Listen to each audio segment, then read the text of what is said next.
كبرت في القلب.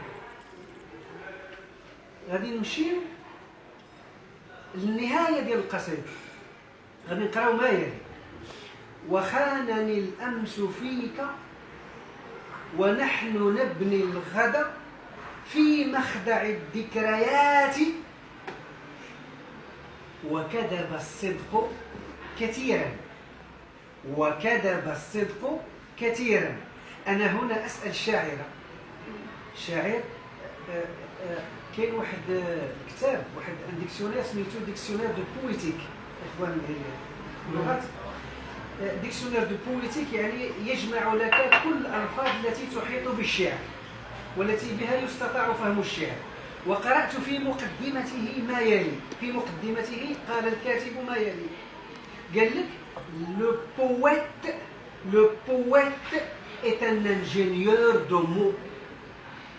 الشاعر مهندس كلمات، بمعنى أنه يجتهد في تخيل ألفاظه ويقدر طاقة ألفاظه تقديرا جيدا. من هنا أسأل الشاعرة، قالت: وكذب الصدق كثيرا. غادي نعاود: وخانني الأمس فيك ونحن نبني الغد في مخدع الذكريات، وكذب الصدق كثيرا. بعد شوف هاد الميتافور كي داير هاد الاستعاره شحال جميله. كذب الصدق، كذب الصدق، راه ما ساهلاش. ها وحده، علاش الشاعره ما قالتش هل كذب الصدق كثيرا وفضلت وكذب الصدق كثيرا؟ نعم صحيح.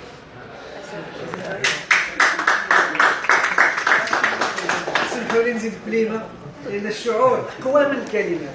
أستاذة مجدة أنا حضرت لها في الرباط،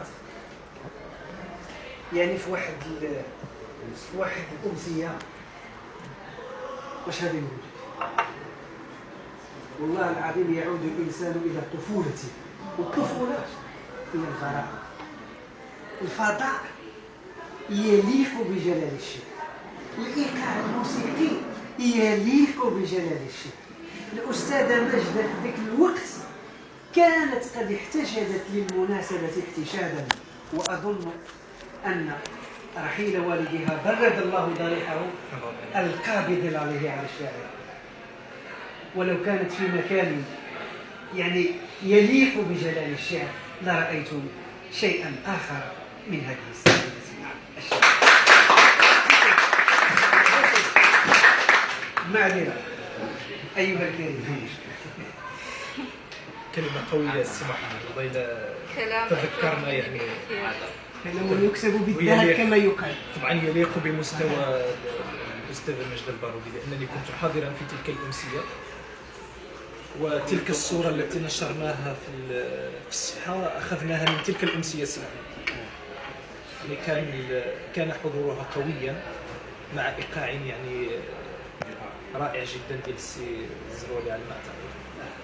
فكلام يليق بشاعرتنا ويليق بمستواها، وطبعا مسيرتها ستشفع لها إن شاء الله في المستقبل. ومن دواعي الفخر والشرف والسرور أن تؤسس المنتدى هذا اليوم، وأن تشرف عن إطلاق هذا البرنامج. السي محمد ليلي في كلمة باش نختموا إن شاء الله.